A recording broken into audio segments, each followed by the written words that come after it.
So let us look at stanza 4 and let's see how Keats takes you on from these discussions and explanations that he has offered, and makes you and takes you, in fact, to the world of the nightingale.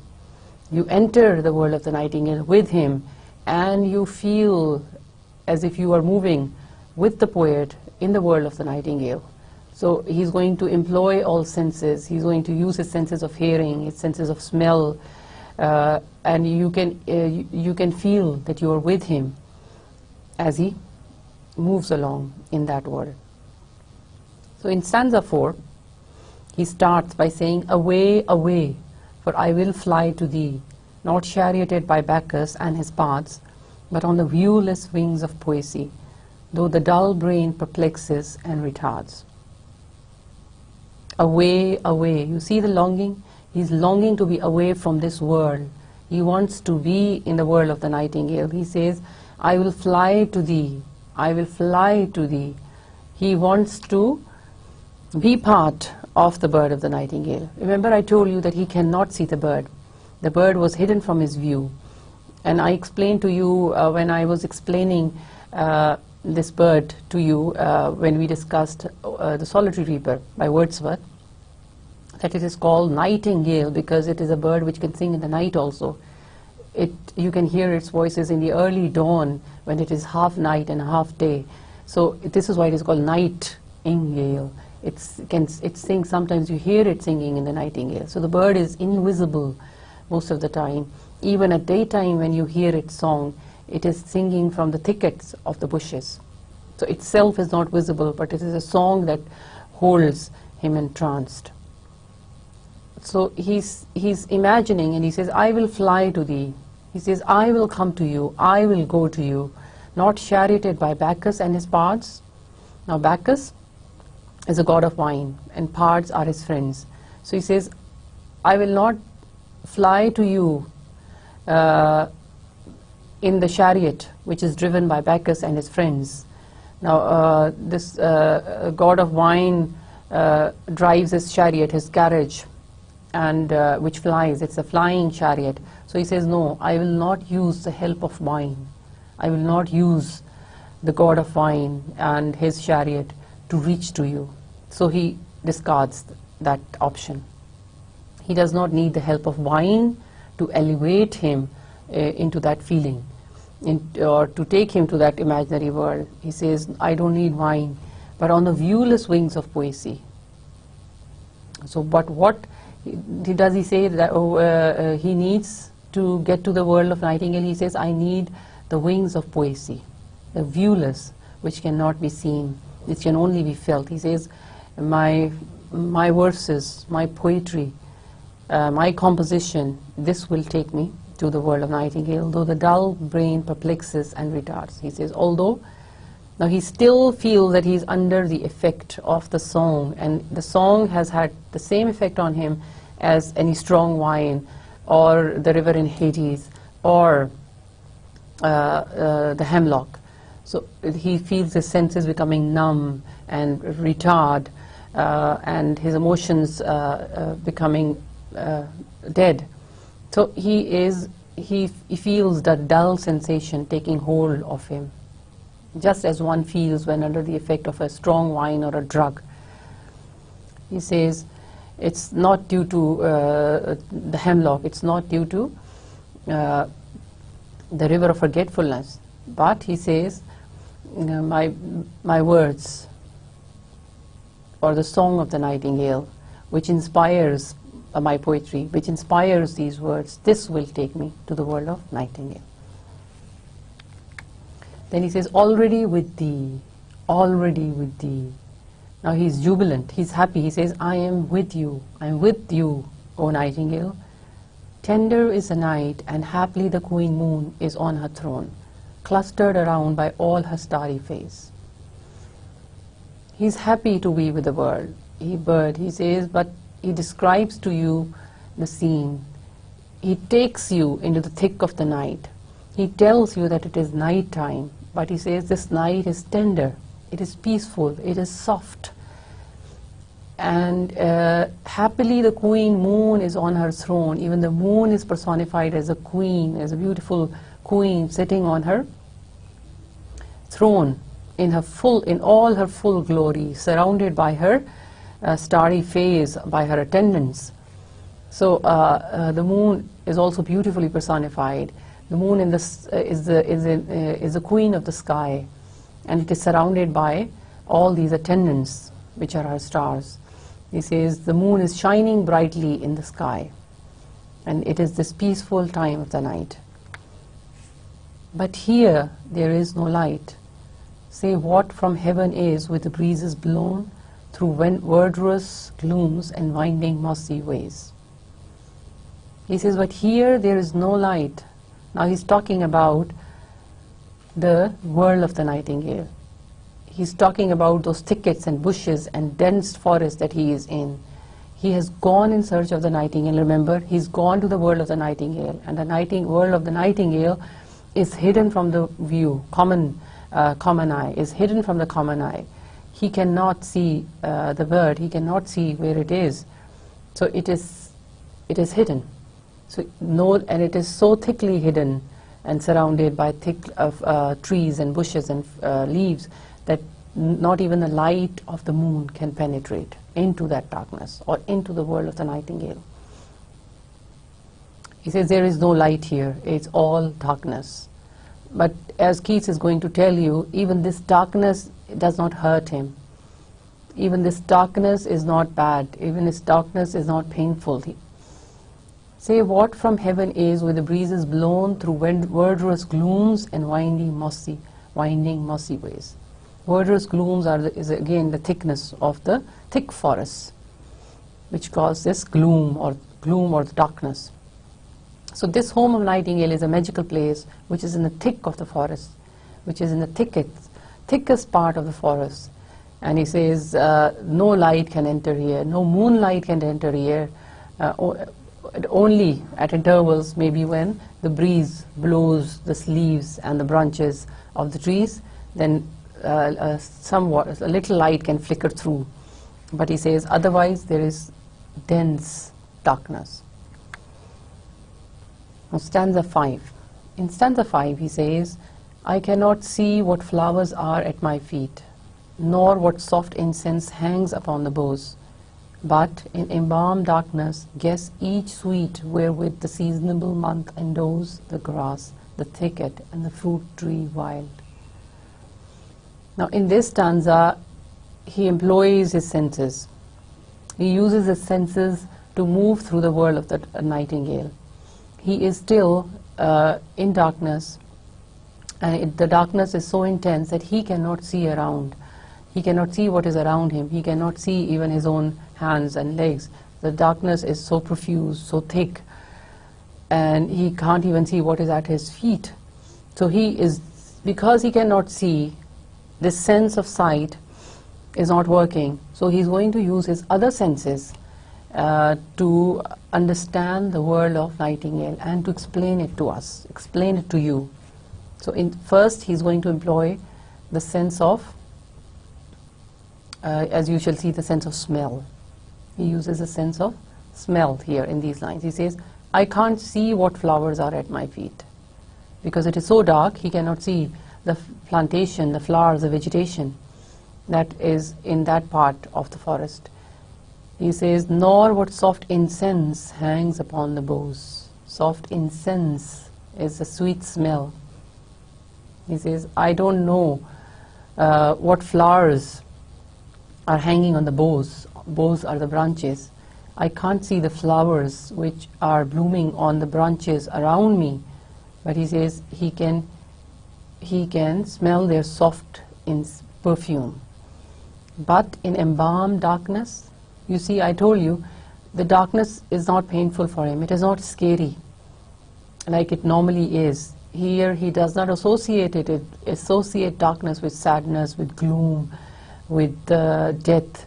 He is calling it embalmed darkness. It is a darkness which is peaceful. It is a darkness which pacifies senses, which gives peace, which embalms, which takes away pain. A balm, you know, we apply balm when we have a pain in the bones or in the muscles.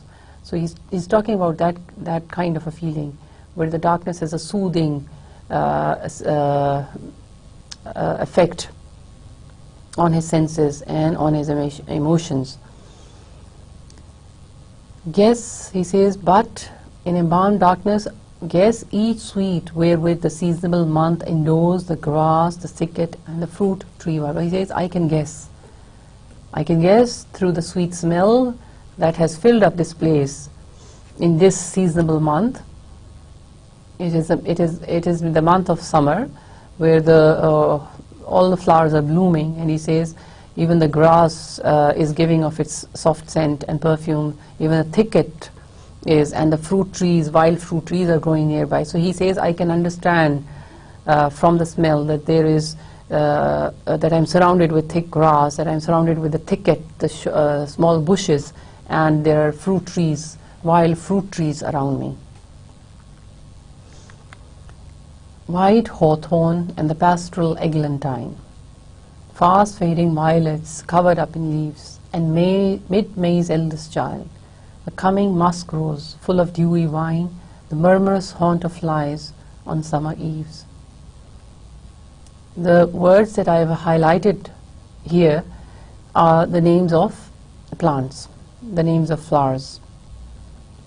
So in these lines he gives you a lot of names. He gives you a lot of names of plants, but he tells you that he can't see them. He can't see these plants, but through the sweet smell or perfume reaching his nose, he can understand what they are. He says, I can smell the white hawthorn growing nearby, and there is the pastoral eglantine also. The eglantine tree, which grows in the pastoral regions, in the valleys, in the green valleys. He says, there are violets which are short-lived. They fade quickly, covered up in leaves, and mid-May's eldest child. This is another flower. The coming musk rose. Then he can smell musk rose, he says, which is full of dewy wine. The musk, the rose, we also draw nectar from it, the wine from it. So he's talking about that. It is as the wine from the rose is as intoxicating as any other wine. And then he talks about the sense of hearing in the last line. He says, a murmurous haunt of flies on summer eves. He says, I can also hear, because there are so many flowers blooming around me, I can also hear the murmurous sound of the flies in the summer evenings. So in stanza 5, he employed his senses of sight, mostly, not sight. He employed his sense of smell, and he explained to you what was this kind of world in which this nightingale lives. So what do you understand from that description? He tells you that the world, the place where the nightingale is, and the place from where it sings those beautiful songs, is surrounded by those beautiful flowers. This is a beautiful world of wonderful flowers, and of beautiful and scent, a beautiful scent. He says that which all these combined have a very soothing effect. So the nightingale lives in a world of beauty. It lives in a world of peace. It lives in a world of tranquility, and it lives away from the natural, away from the material and the human world. It lives in the thick of the bushes, hidden from view. So its world is far, far away from the world of man, from the world of humans. And it is a world which is surrounded by beautiful flowers. So he creates for you a picture of a world that is peaceful at the same time. It is beautiful. In stanza 6, now he talks about the sense of hearing. He says, darkling I listen. He told you that this was the evening time, and he could hear the bird singing, and it was night, because he described to you how the queen moon was shining above in the center of the sky. So the darkness is approaching, he says, but I still listen to the bird. And for many a time I have been half in love with easeful death, called him soft names in many amused rhymes, to take into the air my quiet breath. Now he becomes serious, he becomes sober. Now his senses, which were dull in the beginning, before he had entered the world of the nightingale, now seem to clear up. He can think a little clearly. He's out of that state of confusion and dumbness that he was in. He is thinking clearly and carefully now. He says, as I am in the world of the nightingale, and I can still hear the bird singing, it has caused a strange effect. The world coupled with the song of the nightingale have had a strange effect on the poet. He says he's now thinking of death. The thought of death enters his mind. So Keats cannot separate or forget the idea of death, and he can't separate it from life. He can't separate it from hope. So even when he is in the tranquil world of Nightingale, and he feels lightened, he feels relaxed, he feels peaceful, he still thinks about death. He says, for a long time I've thought about death. But here, he's not even like the darkness was embalmed for him. It was not scary. Here, death is also not scary. It is easeful death. But so the change in him is that now that in the world, he's in the world of Nightingale, and he thinks of death, he is not scared of death.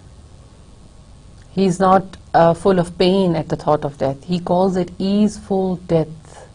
He sees it as something that will take away his pain and that will unburden him, that will make him relaxed and peaceful and light. He says, I have called death, called him sweet names, soft names, in many amused rhymes. His amused rhymes are his poems. He says, in many of my poems, I have called him with soft names. I have talked about it. But now he says that I can breathe easily now. I am no more afraid of death. I can look into death with a serene mind now, as I listen to the song of the nightingale. So it is the effect of the song of the nightingale, and it is the peaceful effect of this world of Nightingale.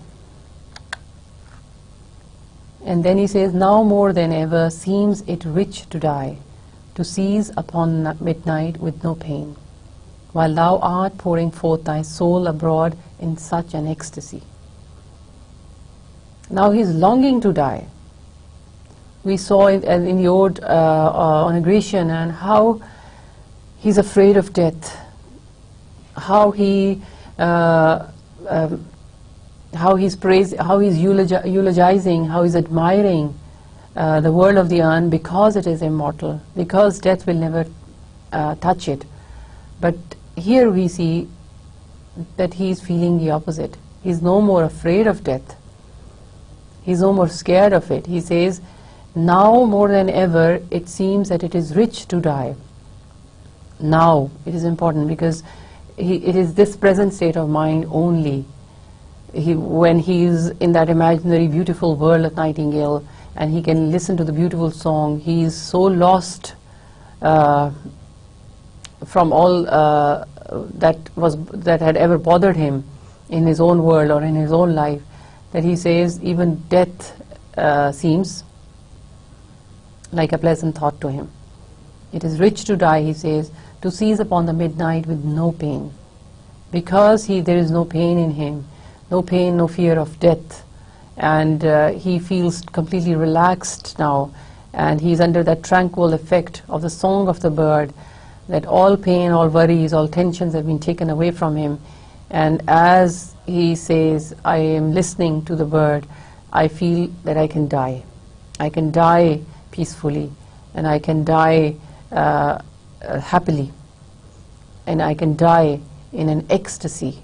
Now, ecstasy is a special word with poets, with romantic poets, especially with Keats, you must have noticed.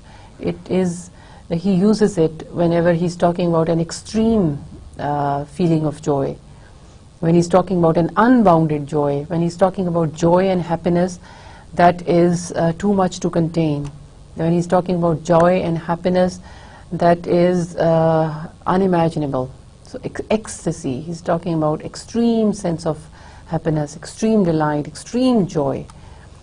So he is in that state. He says, I am in that elated state that I can die right now on this spot with no pain and with no worries, with no fear of death, with no fear of life after death. He says, but I want to die while listening to the song of the bird. And then he says, still wouldest thou sing, and I have ears in vain, to thy high requiem become a sword. Now he gives it a thought, gives his idea a thought, and the only pain that he feels is that he would no longer be able to listen to the song of the nightingale. He is not worried about any of his friends or his beloved or anything or anyone from his life. He is not worried to leave behind anything. He is not worried even about the life after death. All that he is worried about is that after he dies, he will not be able to listen to the song of the nightingale. The nightingale will also become, will also stop singing for him, because he will be in a world where the song of the nightingale may not reach him. So he asks this question, he says, still wouldest thou sing, and I have ears in vain? I have ears in vain means that although he says, I will have my physical form and I will have my ears, but they will not be able to listen, they will not be able to hear the song of the nightingale.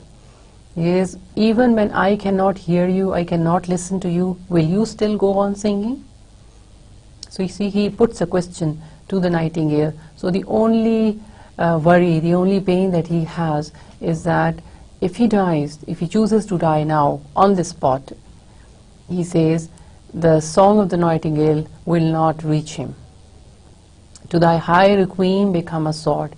Requiem is the last song, is a song for the dead, and a sword is the it's a grassy soil on the mound or on his grave. He says, I would have become like a piece of earth, piece of grassy soil. When I would have, when I would be lying under the earth, when I would be lying in my grave, will you sing the last song for me? Will you sing the song for me?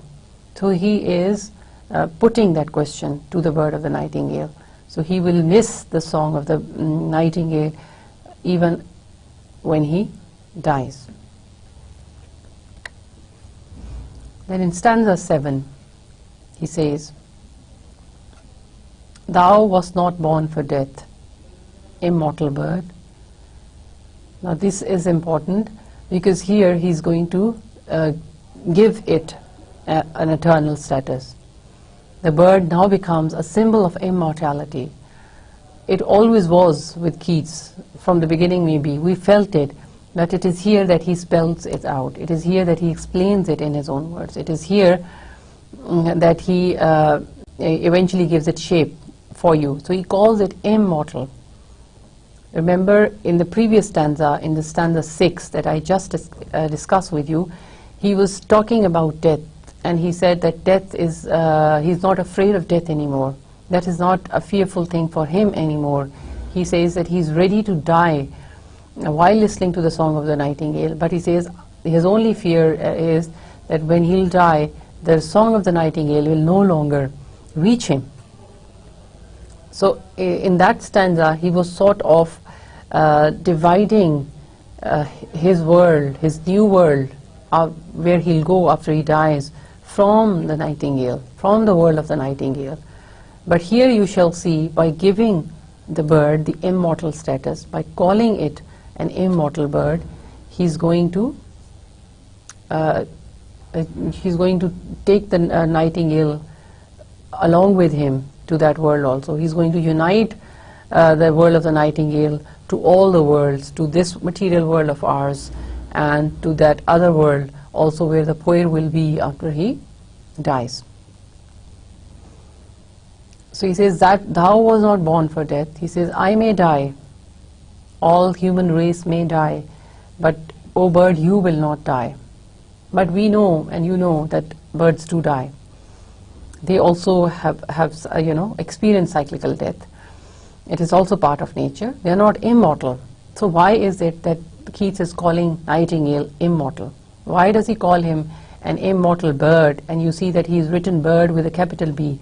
He's made it a symbol of immortality, but at the same time he's personified the bird also. He's personified it as some kind of a spirit. It is a spirit that never dies. It is a spirit that has been there since generations, that has been there since the beginning of the world and will be there till the end of the world. So it is an immortal bird. It is an immortal spirit. So gradually Keats is giving it the status that he had in his mind, but he's now describing it to you. He says, no hungry generations tread thee down. No hungry generations tread thee down. The hungry generations, he's referring to us, the humans, like when we become old, our children are ready to replace us. So he's calling that generation, the hungry generation, who are waiting for the older ones to go and for them to replace them and to take up their positions. So he says, you are not haunted by that fear. You are not depressed because you don't have those kinds of fears like we humans have, that we have the next generation longing and waiting and hoping for us to die so that they can one day replace us and take all that is now with us. The voice I hear this passing night was heard in ancient days by emperor and clown. So now he takes you back in time. He says, this song of the nightingale, why is it immortal? Why is it immortal? One reason he gave you is because he says, no hungry generations are waiting to replace you. Although we know that it's not true. The nightingale is followed by the young ones, and then they are followed by their young ones. So the cycle continues. But he is referring to the song of the nightingale and the beauty of that song and how it has been retained in art, in literature, through centuries. Nightingale has been a popular bird with the poets and with the writers over centuries. And I think I did mention it to you when we discussed it with reference to Wordsworth's poem. And I told you then how in Greek myths and then in the Roman world, nightingale was a symbol of, was an important symbol. So the nightingale that is how it has survived generations. That is how it is immortal, because it has become part of poetry. It has become part of the writings. It has become part of literature. And we hear about the beauty of its song. So many generations have been inspired by its song.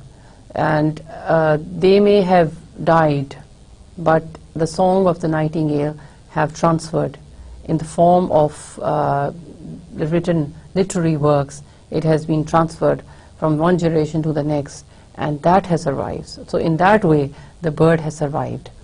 The beauty of the bird has survived. The beauty of the song of the bird has survived. So it says, I heard your voice, he says, the voice that I hear now, he says, I have heard it also in ancient days. It was heard in ancient days by emperors and clowns.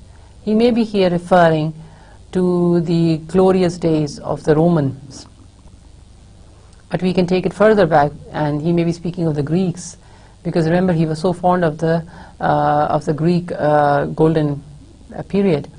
He says the Greeks and the Romans also honored the word in their poetries, and because their poetry was mostly composed for courts, so it was often recited in courts, he says.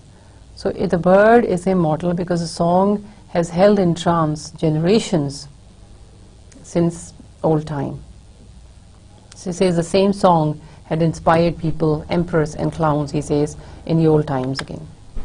And then he says, perhaps the self-same song that found a path through the sad heart of Ruth, when sick for home she stood in tears amid the alien corn. Now he takes you to another scene. He takes you to another chapter in history, and this time he's talking about the story of Ruth. And this story of Ruth occurs in the Hebrew Bible, or which is called the Old Testament. And there is a whole chapter in that book by the title, The Book of Ruth. Book of Ruth. And this is a story of Ruth in the Bible. This is a sad story. So you see how he's mingling sadness also with the song, how it touches the heart. So the story of Ruth is sad. Let me first explain to you. It is written here. I'll read it out, the story of Ruth, and then I'll explain. In the Bible, the story of Ruth is explained, and very briefly, the story, according to the story, Ruth married a guy, and she moved to a new country with her husband, naturally, and her husband died, leaving her all alone in that alien foreign country.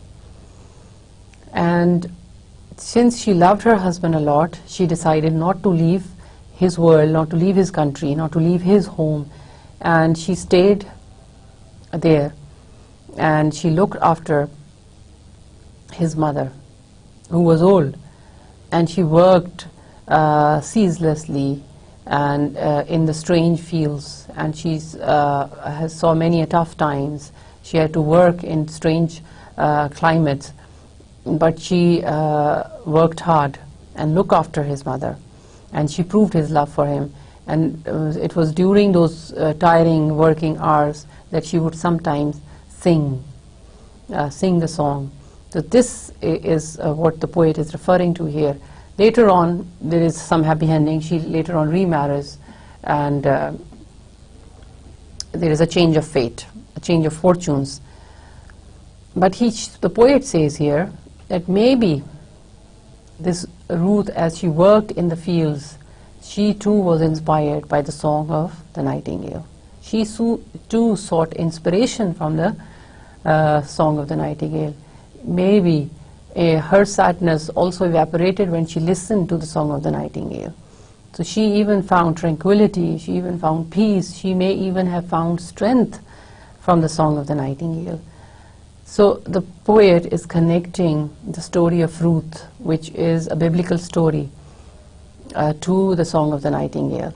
And he suggests that the song of the nightingale may even have a role to play in giving strength and tranquility and peace and happiness to Ruth, who was sad in the alien fields and worked all by herself there. And even when she was sick for home, he tells us, she did not leave that plain, but she stood in tears amid the alien corn, and she sang. And maybe she was inspired by the song of the nightingale. And then he takes you to another world, and he says, the same that oft times hath charmed magic casements, opening on the foam of perilous seas in fairy lands forlorn. Now he takes you to another world altogether. He takes you to deep oceans. He takes you to the deep seas, and he says he wants you to imagine a huge, old, ghostly ship, maybe like the ship, the kind of ship that you studied in Ancient Mariner. He wants you to imagine and to, go to that, be at that ship, and imagine a huge charmed magic casement. It's a huge charmed magic box, he says on those dangerous scenes when they open with beautiful musical sounds, and it carries some magical powers or magical properties. He says, so the fairy lands here may be a reference to some foreign lands, but what he's trying to say is that the Song of the Nightingale has influenced everyone who's ever listened to it, and it gave them courage and hope in their adversity and troubles. So this song, this Nightingale, he says, the song was heard by the emperors in the past. It was heard, he says, by Ruth as she stood alone working in the fields. It is heard, he says, in the oceans deep, in the perilous seas, he says, in the dangerous seas. And the song, he says, can be heard in the music that is heard when some magical box is open. So it's a ghostly ship, and it's a magical ship. It carries a ghostly, charmed magical box. When you open it, it opens with a musical sound, and he's comparing that musical sound to the Song of the Nightingale. And he says it has properties of charming, of creating some magical effect on the listeners. So it is this kind of eternity, it is this kind of immortality that he is bestowing upon this bird. So the bird has become a symbol of immortality for him because it has survived, because its story, its song, the effect of its song has survived generations. It has been transferred through generations. It has survived in the works of literature, and it has been passed down from generations to generations. And it's not like the humans, where one generation completely overthrows the other, or the previous generation, or the older generation, and makes their own mark and forgets their ways. So he says, but this Song of Nightingale and this tradition of seeking inspiration from Nightingale, he says, that has always been there, and it is there even now. So this tradition of seeking inspiration from the beautiful Song of the Nightingale, seeking strength, seeking hope, seeking courage in times of troubles and adversity, this, he says, is not a strange and uncommon phenomenon. This, he says, has happened in the past too, and it is happening now also, and it will happen in the future also, and it will happen in this world or in the other world. So he says the world of the Nightingale is for all worlds, and the Song of the Nightingale is for all times. And this is how it is timeless, this is how it is immortal, and this is how it is powerful. Then stanza 8, the last stanza of the poem, you shall see that he is shaken. He's shaken out of this world. He's shaken out of this reverie. He's shaken out of this fancy. He comes back to the real world, but he comes back dejected. He comes back forlorn. He comes back disappointed, because he doesn't want to return. He says forlorn. Forlorn is a word when you use when we are now alone, we are abandoned. In fact, abandoned is a better explanation, because it describes to us the sense of someone having left us, someone having left us in the middle, abandoned us. He says, forlorn, I am abandoned. The bird has abandoned me. Actually, the song of this nightingale stopped. Keats was transported into that imaginary world. He was transported, he was taken into the world of the nightingale, because he could hear the song, he could listen to the song of the nightingale. As long as the bird was singing, he was in that other world. And just when the bird stopped singing, he came back to reality. He came back to his real world. So this is why he says forlorn, because he has been forced to return to this world. The bird has stopped singing. From wherever it was singing, It has now stopped singing, and the poet has been shaken back to the reality. And the reality is crude to him, because what he was thinking and imagining was all unreal. He now realizes. So he's back to his senses. He says, the very word is like a bell to toll me back from thee to my soul's self. So he feels abandoned, he says. This word, he says, even this, the word of the sense of abandonment, the feeling of abandonment, he says, it is cruel. It has a cruel, painful effect on me. Adieu. Adieu is farewell. When we say goodbye, he says goodbye, farewell, O nightingale. He bids it farewell. Then he says, the fancy cannot cheat so well as she is famed to do, deceiving elf. Now the fancy here is personified, and it is personified as a deceiving elf. He calls fancy or imagination. This is important here. Unlike Coleridge, Keats does not differentiate between fancy and imagination. He uses both the words for the same thing. Coleridge, if you remember, distinguished between fancy and imagination. He differentiated between the two, and I explained it to you when we discussed Coleridge, but Keats does not. So he says, adieu, the fancy or my imagination, he says, has not been successful. It has not been able to keep me for long in that imaginary world. This is why he calls it deceiving elf. He says, our imagination or our fancy, it transports us into an imaginary world. It takes us to its world, and we become part of that world. We feel that we are safe in that world, but he says, no, it is just a deceit. It is, the fancy is like an elf. An elf is a fairy creature. He says it deceives, because we're not safe there, we're not there for a long time. It always sends us back. He says it because he's unable to escape permanently into the world of the nightingale, because he cannot stay in that world for a long time. So now he's calling imagination as a deceiving elf. But remember, he was so great a fan of this capacity of imagination, because it was this capacity of imagination or fancy that in fact makes him forget the worries of this world. But here, because he's at the moment dejected and disappointed, he's calling it by these names. He says, adieu, adieu, farewell, farewell, goodbye, goodbye, thy plaintive anthem fades, past the near meadows, over the still stream, up the hillside, and now 'tis buried deep in the next valley glades. The song had stopped. He was shaken back into reality.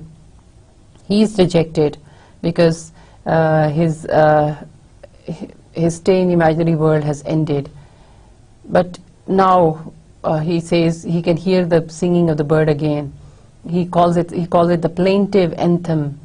So the plaintive, he can still hear the sad song of the bird, but it is fading. It is going further and further away. The bird is maybe shifting its position in the trees. It is shifting its position in the bushes and the thickets. It's not at one place now. So it is moving in the thick forest, and it is moving further away from the poet. This is why the poet says that your song is fading. It is going thinner and thinner, and it is fading from my ears. The sound is fading. He says, sometimes I hear you near the meadows, sometimes near the stream, up the hillside. Now you are up the hillside, and now you are buried deep in the next, and now he says you are in the next valley, buried deep in the next valley glades. So the songs seem to be coming from different directions, and he says that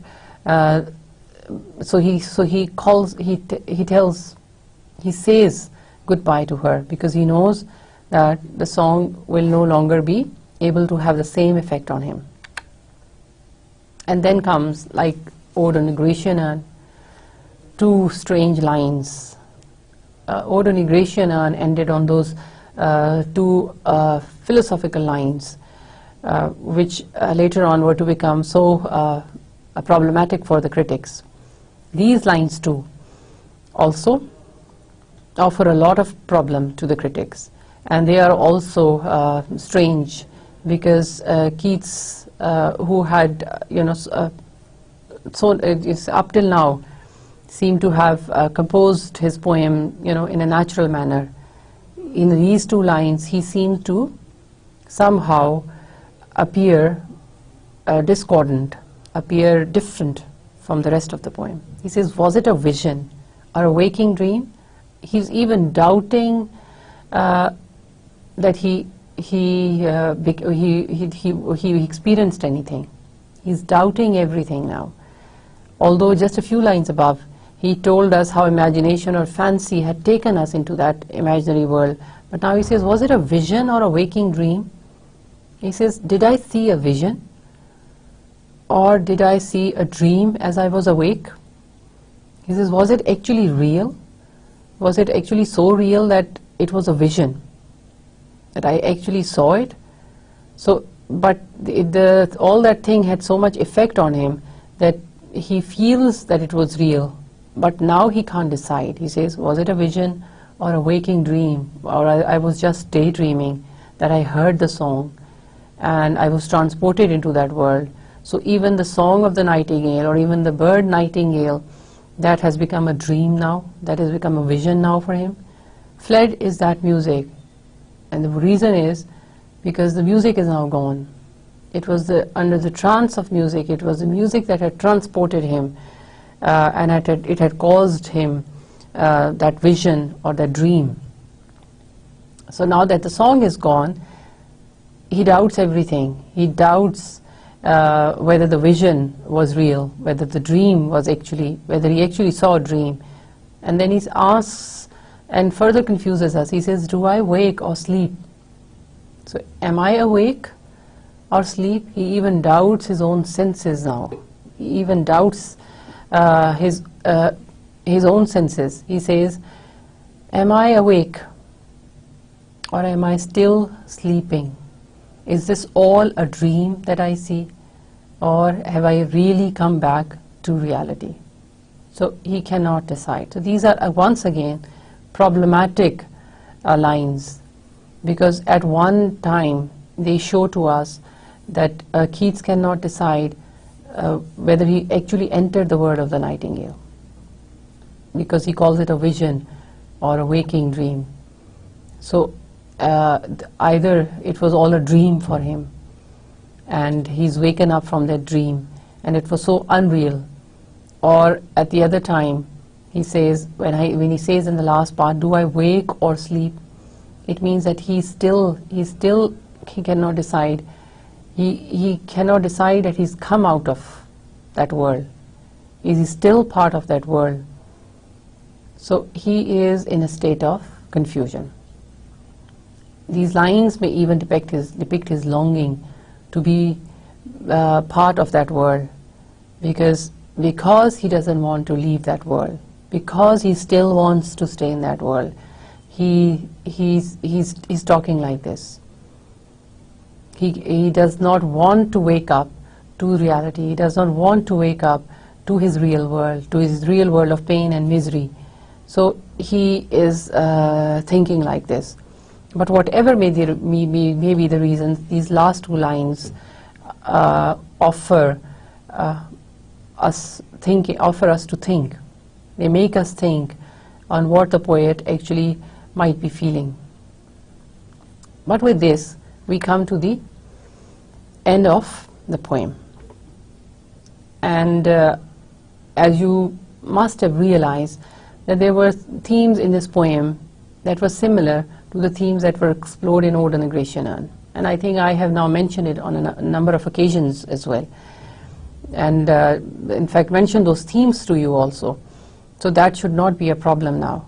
But let us see now what Keats himself thought about the poem.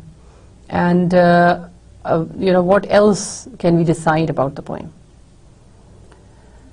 Now, critics generally agree that Nightingale was the second of the 5 great odes of 1819, and its themes are reflected in its twin ode, Ode on a Grecian Urn. So this is significant, although there is, we cannot be sure whether this is true, but most critics seem to agree that of all the great odes that were published in the year 1819, Ode to a Nightingale was the second ode that he wrote, that he composed, after Ode on a Grecian Urn. So they are called twin odes because they were published one after the other, and also because they share same themes. Similar themes are reflected in both the poems, and the similar desire of the poet to escape into the imaginary world is described here, described in both the poems. Keats's friend and roommate Charles Brown described the composition of the beautiful work as follows. And again, there are doubts to this account also, but it is nonetheless harmless if you're aware of it, because most of the poems that Keats has written are inspired from direct experience. So we can also assume that this poem was also inspired by his direct experience with the Song of the Nightingale. So this friend of Keats, Charles Brown, he says, "In the spring of 1819, a nightingale had built her nest near my house. Keats felt a tranquil and continual joy in her song. And one morning, he took his chair from the breakfast table to the grass plot under a plum tree where he sat for 2 or 3 hours. When he came into the house, I perceived he had some scraps of paper in his hand, and these he was quietly thrusting behind the books. On inquiry, I found these scraps, 4 or 5 in number, contained his poetic feeling on the song of our nightingale. The writing was not well legible, and it was difficult to arrange the stanzas on so many scraps. With his assistance I succeeded, and this was his Ode to a Nightingale, a poem which has been the delight of everyone." This is Charles Brown describing how Keats actually composed the poem, and showing to us how this is composed under a direct influence, when the Song of the Nightingale actually did inspire the poet, and in 2 to 3 hours he composed the poem. And when he came back, they were able to transcribe or arrange the poem.